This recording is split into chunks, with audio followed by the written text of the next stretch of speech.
കുറച്ച് പ്രായമായാൽ പിന്നെ ഒപ്പം കിടക്കൂല. അങ്ങനെയാണ് ദമ്പതികളുടെ സ്വഭാവം. പിന്നെ റൂമാണ് മാറലാണ്. പറ്റൂല, മരിക്കോളും ഒപ്പം കിടക്കണം. മരിക്കോളും ഒപ്പാണ് കിടക്കേണ്ടത്. അങ്ങനെയാണ് ഇസ്ലാം പഠിപ്പിക്കുന്നത്. പക്ഷെ ചിലരൊക്കെ നേരെ തിരിച്ചാ, മക്കളും പേരക്കുട്ടികളൊക്കെ ആയിട്ട് പിന്നെ ഒപ്പം കിടക്കുകയാണ്. ഒപ്പം കിടക്കണം. താങ്ങും തണലും ഇല്ലാത്ത സമയത്ത് അങ്ങോട്ടും ഇങ്ങോട്ടും താങ്ങും തണലുമായിട്ട് ജീവിക്കാൻ പറ്റണം. അതാണ് റഹ്മാന്നും കൂടെ പറഞ്ഞത്. മവദ്ദത്ത് മാത്രം ഉണ്ടായാൽ പോരട്ടോ, റഹ്മത്തും വേണം. ഈ റഹ്മത്ത് എപ്പോഴാണോ മനസ്സിലുണ്ടാകുന്നത് അപ്പോഴേ 32-ാമത്തെ വയസ്സിൽ ഊര ചലിക്കാത്ത രൂപത്തിൽ നേരെ ഒരു കിടപ്പ്, ഒരു അപകടത്തിൽ കുടുങ്ങി അങ്ങ് കിടന്നതാ. ഭാര്യയുടെ വയസ്സ് 25 വയസ്സ്. ഞാനിത് പറയുന്നത് ഒരു പച്ചയായ അനുഭവമാണ് നിങ്ങളുടെ മുമ്പിൽ വെക്കുന്നത്, കഥയല്ല ഈ പറയുന്നത്. ആ ഭാര്യ അയാളെ സംരക്ഷിച്ചുകൊണ്ട് ജീവിക്കുക. ഇപ്പൊ ആ ചെറുപ്പക്കാരന് 40, 42, 43 വയസ്സായി. 32-ൽ കിടന്നതാ.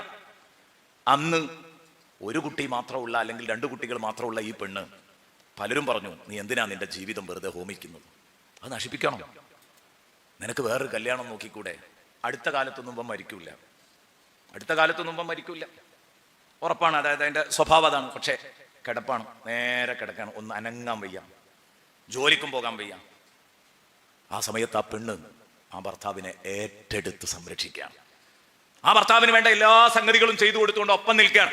എനിക്കിനി ജീവിതമല്ല എന്ന് ഉറപ്പിച്ച പെണ്ണ് പിന്നെയും ഈ 10-12 കൊല്ലം അല്ല, ഇനി എത്ര കാലം മുന്നോട്ട് ജീവിക്കേണ്ടി വരും. ഞാനിത് എൻ്റെ അനുഭവത്തിലുള്ളൊരു സംഭവമാണ് പറയുന്നത്. എനിക്ക് പരിചയമുള്ളൊരു കേസായി പറയുന്നത്.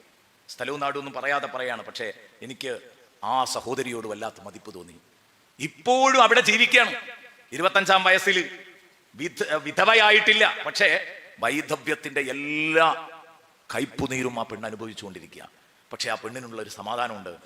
ഈ നട്ടെല്ലിന് ചതമേറ്റ് കിടക്കുന്ന, ഊര ചലിക്കാതെ കിടക്കുന്ന ഈ ഭർത്താവിനെ ഊട്ടുമ്പം, കുളിപ്പിക്കുമ്പം, അവനെ പരിചരിക്കുമ്പോൾ കിട്ടുന്ന ഒരു സമാധാനമുണ്ട്. അതിന്റെ പേരാ കൂട്ടുകാരെ റഹ്മ. അതല്ല മവദ്ദത്ത്. മവദ്ദത്ത് ലൈംഗിക താല്പര്യങ്ങൾ നല്ല പോലെ കത്തി ജ്വലിച്ച് നിൽക്കുമ്പം അത് പരസ്പരം അങ്ങോട്ടും ഇങ്ങോട്ടും ആവോളം പങ്കുവെക്കാൻ പറ്റുന്ന പ്രായത്തിലുള്ള സ്നേഹത്തിന്റെ പേരാ മവദ്ദ, അനുരാഗം. ആ മവദ്ദത്തല്ല ഈ റഹ്മത്ത്. ഈ റഹ്മത്തുള്ളവർക്കേ കഴിയുള്ളൂ. അല്ലാത്തവരെന്താ ചെയ്യാം? ഇനി നേരെ തിരിച്ചു വരാൻ അനുഭവമുണ്ട്. എൻ്റെ ഒരു സുഹൃത്ത്, അദ്ദേഹം ഒരു ഹാഫിളാണ്. അപകടത്തിൽ കുടുങ്ങി, എഴുന്നേറ്റ് നടക്കുന്നുണ്ട്. അദ്ദേഹത്തിന് ദാമ്പത്യ ജീവിതം നയിക്കുന്നതിനൊന്നും തടസ്സമല്ല. പക്ഷേ തലക്ക് ചെറിയൊരു പ്രശ്നം കുടുങ്ങി.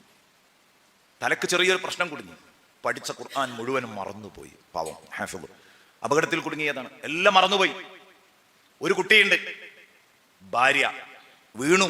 ഇനി ഇവൻ തിരിച്ചു വരൂല ജീവിതത്തിലേക്ക്, എന്നാൽ മരിക്കൂല എന്ന് ഡോക്ടർമാർ വിധി എഴുതി.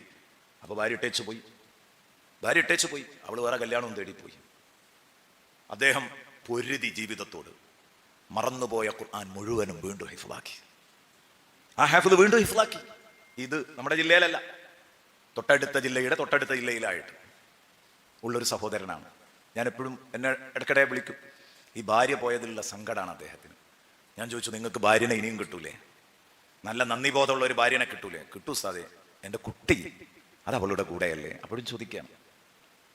ഇപ്പോൾ മൈൻഡൊക്കെ കുറെ ക്ലിയർ ആയിട്ടുണ്ട്. എന്നാലും ഇടയ്ക്കൊന്നും ഇങ്ങനെ റേഞ്ച് പോകും. അപ്പൊ അതിലെന്തിലേക്ക് ഒന്ന് സംസാരിക്കും. വളരെ കുറഞ്ഞ സമയം ഉണ്ടാവുള്ളൂ. പക്ഷെ ഇതൊന്നും ആർക്കും വേണ്ട. ആ ഒരു എല്ലാം സഹിച്ചുകൊണ്ടുള്ള നിർത്തണ്ടല്ലോ, അതിന്റെ പേരാ കൂട്ടുകാരെ റഹ്മത്ത്. അതിന്റെ പേരാണ്. പക്ഷെ നിങ്ങളും ഞാനും ഒന്ന് ആലോചിച്ച് നോക്ക്. ഈ ഒരു ഘട്ടം നമുക്കാണെങ്കിൽ നമ്മുടെ ഇടകൾ നമ്മളൊപ്പം നിൽക്കുമോ ആലോചിക്കേണ്ടതാണ്. നിൽക്കും നിങ്ങൾക്ക് പറയാൻ പറ്റുമോ? അതിന്റെ പേരാണ് റഹ്മത്ത്. അത് പടച്ചോൻ തരുന്നതാണ്, മനസ്സിലിട്ട് തരുന്നതാണ്. വജഅല ബൈനകും മവദ്ദതൻ വറഹ്മ. അല്ലെങ്കിൽ മവദ്ദത്ത് മാത്രം പറഞ്ഞു ചുരുക്കാമായിരുന്നു. ചോരനീരുള്ള കാലത്തുള്ള സ്നേഹത്തിന്റെ പേരാ മവദ്ദത്ത്, അനുരാഗം. പക്ഷെ ചോരനീരും വറ്റിയാലും പരസ്പരം സ്നേഹിച്ച് ഒരുമിച്ച് ചേർത്ത് പിടിച്ച് ജീവിക്കാൻ പറ്റണം. അതിന്റെ പേരാണ് റഹ്മ, സ്നേഹം, കാരുണ്യം.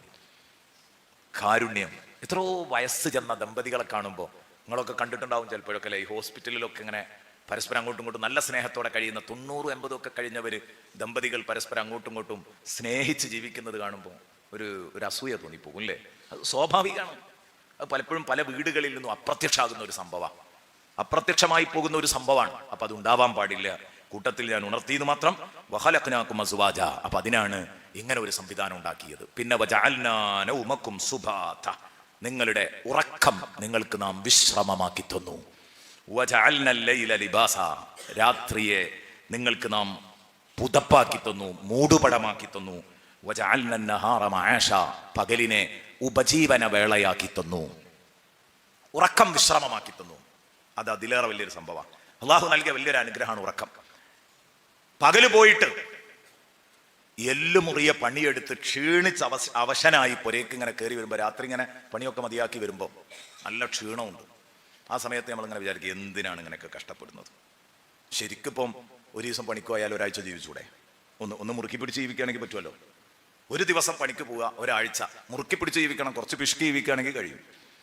എന്നാൽ ഇനി നാളെ ജോലിക്ക് പോകാനാവില്ല, ഇനി ഒരാഴ്ച കഴിഞ്ഞിട്ടേ പണിക്ക് പോകുള്ളൂ. അങ്ങനെയുള്ള വളവന്മാരും ഉണ്ട് കേട്ടോ കൂട്ടത്തിൽ.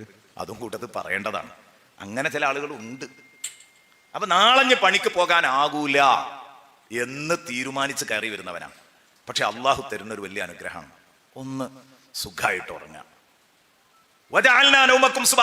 നിങ്ങളുടെ ഉറക്കത്തെ ഞാൻ നിങ്ങളുടെ വിശ്രമമാക്കി തന്നിരിക്കുന്നു. ഒന്ന് ശരിക്കാണ്ട് ഉറങ്ങിയിട്ട് എഴുന്നേറ്റ പിറ്റേന്ന് ഇയാള് ചാടി എഴുന്നേറ്റ് പോവുക, പിറ്റേന്നും പണിക്ക്.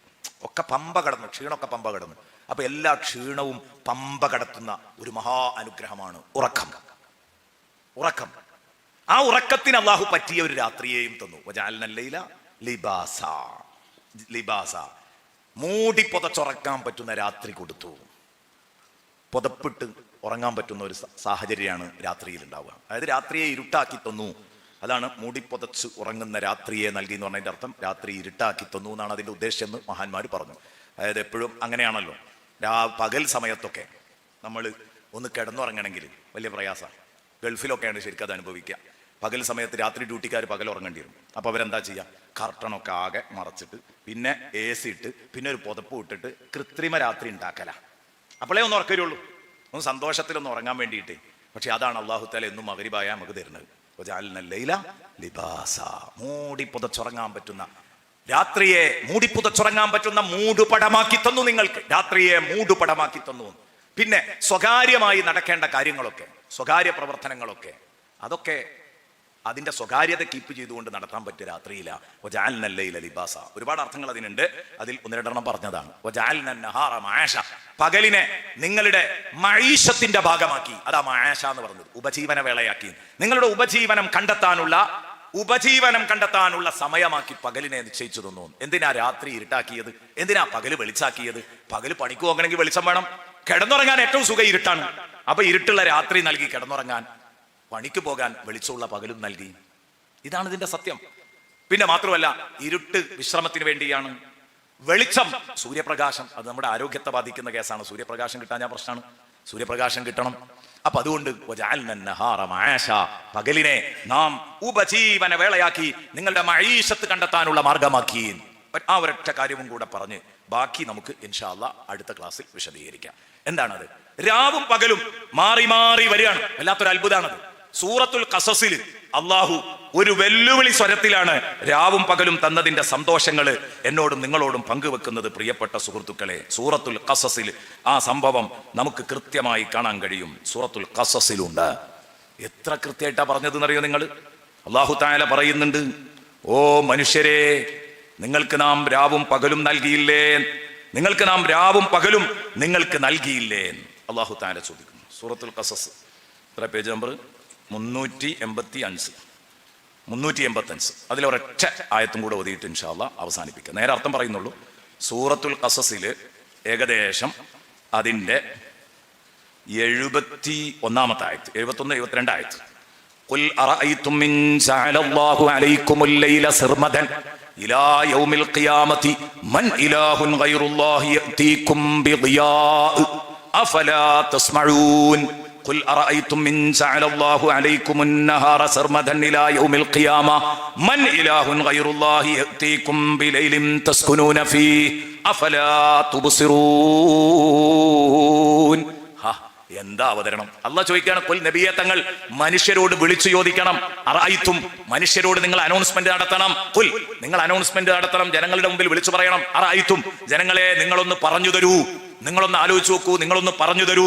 ഇൻ ജഅലല്ലാഹു അലൈക്കുമുൽ ലൈല, അല്ലാഹു നിങ്ങൾക്ക് രാത്രിയാണ് നിശ്ചയിച്ചിരുന്നതെങ്കിൽ, സർമദൻ കാലാകാലം, ഇലാ യൗമിൽ ഖിയാമ, ഖിയാമത്ത് നാൾ വരെ രാത്രി എന്ന ഒരൊറ്റ സിസ്റ്റമേ അല്ലാഹു ഉണ്ടാക്കിയിട്ടുള്ളൂ ആയിരുന്നുവെങ്കിൽ, എന്ന് പറഞ്ഞാൽ പകൽ എന്ന സിസ്റ്റം ഇല്ലായിരുന്നുവെങ്കിൽ, വെറും രാത്രിയാണ് കാലാകാലം ഖിയാമത്ത് നാൾ വരെ അല്ലാഹ് നിങ്ങൾക്ക് നിശ്ചയിച്ചു തന്നിരുന്നതെങ്കിൽ, മൻ ഇലാഹുൻ ഗൈറുല്ലാഹ്, അല്ലാഹു അല്ലാത്ത വേറെ ഏതൊരു ഇലാഹാണ് നിങ്ങൾക്കൊരു വെളിച്ചത്തിന്റെ കീറ് കൊണ്ടുവന്ന് തരാം. വെളിച്ചം കാണാൻ പൂതിയാവില്ല നിങ്ങൾക്ക് അല്ലാഹ് ചോദിക്കുകയാണ്. എന്ന് പറഞ്ഞാൽ കാലാകാലം ഇരുണ്ട രാത്രിയായിരുന്നെങ്കിൽ ആരാണ് അല്ലാഹ് അല്ലാതെ വേറെ ആൾ നിങ്ങൾക്ക് വെളിച്ചം കൊണ്ടുവന്ന് തരാം? പകല് ആരാണ് കൊണ്ടുവന്ന് തരാം? അഫലാ തസ്മഊൻ, എന്റെ ഈ വെല്ലുവിളി നിങ്ങൾ കേൾക്കുന്നില്ലയോ? ഇല്ല, ഞാൻ രാത്രിയാണ് ആക്കാൻ തീരുമാനിച്ചാൽ ഫുള്ള് രാത്രിയായിരിക്കും. ഈ രാത്രിയും പകലും മാറി വരുന്നത് സൂര്യന്റെ ഉദയത്തിനും അസ്തമയത്തിനും അനുസരിച്ച്, അതും ഭൂഗോളം ഗോളാകൃതിയിൽ ആയതുകൊണ്ട്, ഭൂമി ഗോളാകൃതിയിൽ ആയതുകൊണ്ട് അപ്പുറത്തും ഇപ്പുറത്തും സൂര്യൻ കറങ്ങി വരുന്നത് കൊണ്ട് ഇതൊക്കെ സംവിധാനിച്ചതാരാ? ഞാനല്ലേ? ഞാൻ വിചാരിച്ചിരുന്നെങ്കിൽ ഇതൊരു ഭാഗത്ത് നിശ്ചലാക്കാൻ എനിക്ക് കഴിയൂലേ? അള്ളാഹു ചോദിക്കാൻ, പിന്നെ ആരാണ് നിങ്ങൾക്ക് ഈ സംവിധാനം കൊണ്ടുവന്ന് തരിക? ഖുൽ, നബിയെ വീണ്ടും ചോദിക്കുക, ഇനി നിങ്ങൾക്ക് അള്ളാഹു പകലാ തന്നിരുന്നതെങ്കിലോ? കലാകാലം പകൽ, ഖിയാമത്ത് നാൾ വരെ പകൽ, രാത്രിയില്ല.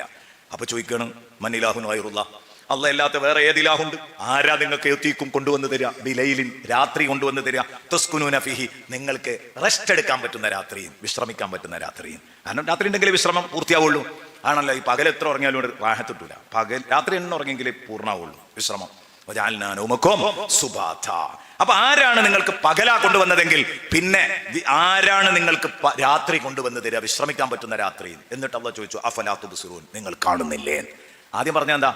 അള്ളാഹു മുഴുവൻ രാത്രിയാക്കിയിരുന്നെങ്കിൽ ആരാ പകല് കൊണ്ടുവരിക? അപ്പൊ അള്ളാഹ് ചോദിച്ചു, അഫലാ തസ്മഊൻ, നിങ്ങൾ കേൾക്കുന്നില്ലേ? രാത്രി എന്ന സങ്കല്പത്തിൽ പറഞ്ഞപ്പോ അള്ളാഹ് കേൾക്കുന്നില്ലേ എന്നാ ചോദിച്ചത്.